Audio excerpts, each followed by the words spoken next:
real, adult books yet. So the kids that like the Harry Potter books or the Dragon books or any of those novels. Good mystery stories. Very good. But there's so much history in this. Oh, that's great. And it's very funny. At times it's a little scary, but it's very funny. And not that a lot of stuff is factual, because you don't know that pirates are telling the truth, but it's as close to what I could get as factual. I have a letter in the 4th grade. I have a letter from a 10-year-old who was on a ship when Blackbeard attacked it. And he said the first thing he did is he saw an old man who was cold, and he got a blanket and he covered him, and he lit his own pipe and gave it to the old man. And then after taking all the stuff from the people, he had all the young ladies come and take their favorite piece of jewelry out of their own boxes and keep it. So this is your big bad bully. Yeah, so we don't know yet if pirates tell the truth or not. Well, we know that this happened because this was this 10-year-old who wrote it when he jumped ship after that. So they might have been like Robin Hood in a way. He was stealing from the rich and he was giving called to the poor. Robin Hood of the Seas. Oh, Blackbeard was? Yeah. Well, I never knew that. Yeah.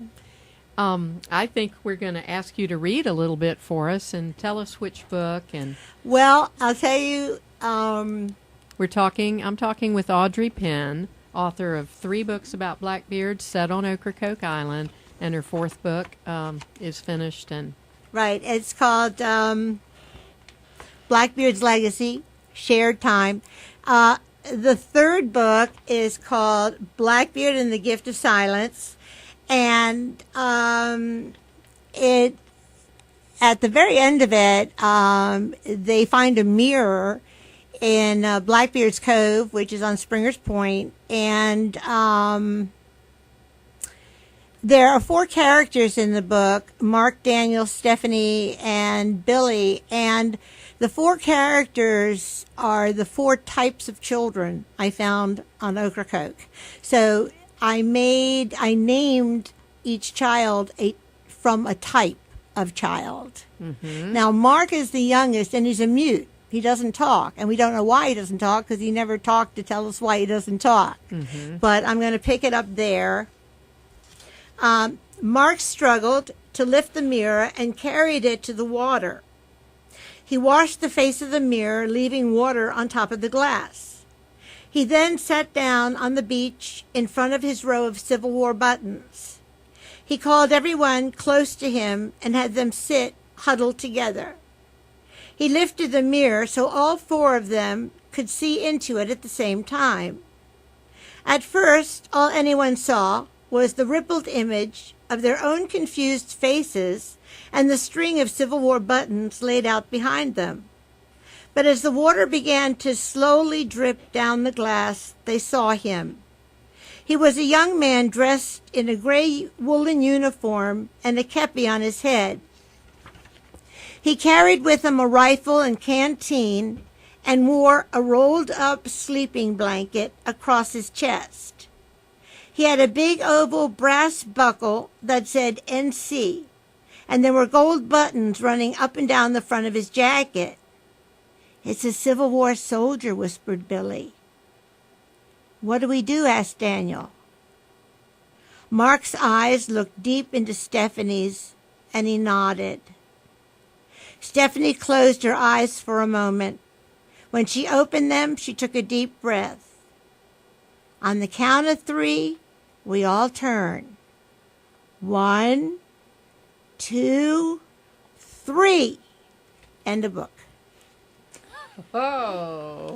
Oh, great. Great. A real picture, a visual picture. Waiting to be revealed in book 4. Yeah. That's great. Like that. Wow. Thank you. It's always wonderful to hear someone read their own words. I feel like it's really special. Thank so you. Audrey Penn here reading aloud on WOVV. Ocracoke Community Radio.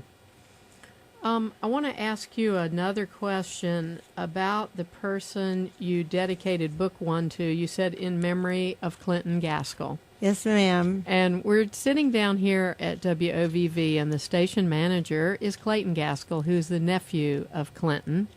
And I just wanted to hear you reminisce a little bit about Clinton Gaskell, a wonderful island resident. The first time I saw Clinton Gaskell, he was in the rocking chair in front of the community store. And I just noticed that every single person that went in and out of the store stopped to talk to him.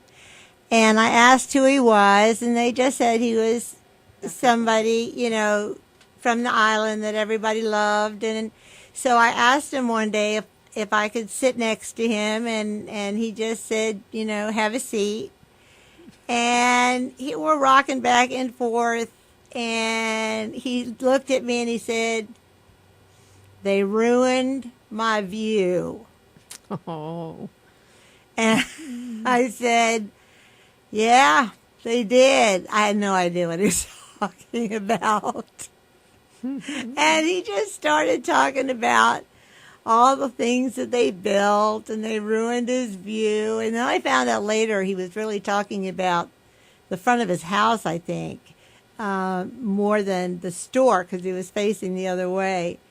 And but then he started talking about when he used to ride the horse up to get the mail. Wow. And reading everybody else's picture postcard, and that's how he traveled. And then every time I came back, I would spend oodles of time with him. And when I started writing the book, he made me read everything to him.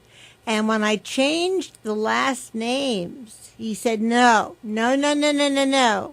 Our names go in this book. He said, you can mix up the first names if you want to, but our names go in this book. Gaskell and Scarborough and O'Neill, and, he said he wanted all the names. He said, but I want this book to read correct. I want this book to read real. And I said, I'm with you. That's what I wanted. So, but then he kept saying, am I going to live long enough to see this thing? And unfortunately, the book came out in 2004, and he died in 1999, so he didn't get to see the hardcover, but he did get to see most of the manuscript and approved it, and that was a big thing. And he loved my daughter, and I have a beautiful picture of him with Stephanie, and but he just was such a big part of this book, and maintaining the not just the authenticity of it, but just the feel of it, and making sure that the families were right, and I can't think of the right word, but he just wanted to make sure that Ocracoke was represented. It was represented in right. its real way. Yeah, Mm-hmm. and he approved it, and he said, I have to approve it. He personally had to approve it, and then it was passed on to Philip Howard. So it went from Clinton to Philip. That's great. That's great. And Yeah. I feel like naming Ocracoke as you do in the books, it's just wonderful to have the historic names. It's right. Yeah. It really is Yeah, right. That's what he said. Because, you know the history, I'm sure, but for people who are listening, about 13 families Yeah. first came here Yeah. as sea pilots, and Ocracoke was first called Pilot Town. Yeah. And these pilots were to help boats come through Ocracoke Inlet, help them travel through the inlet. And many island residents today are descendants of those first 13. And Philip, the Howards are believed to be descendant of Blackbeard's quartermaster, William Howard, right. who bought the island. Mm-hmm. And also other pirates who were not killed came back to this island. And so other families married into those families. And so you've got some pirate blood living here, and that's what I wanted, because there's a dual feeling. There's a feeling of, well, isn't that neat? But there's also a little bit of embarrassment. It's not always nice to be. Well, you're not naming names, are you? No, I'm not naming names. No. So the pirates, you know who you are. She's not saying names. That's great. What do you think is really the current fascination with pirates, just in general? Because the new movie, Pirates of the Caribbean, it's Blackbeard is in that movie. Oh, I know. I think but it's funny. Not just Blackbeard. Again, it's something that can be awesomely horrible, but it's not going to touch you.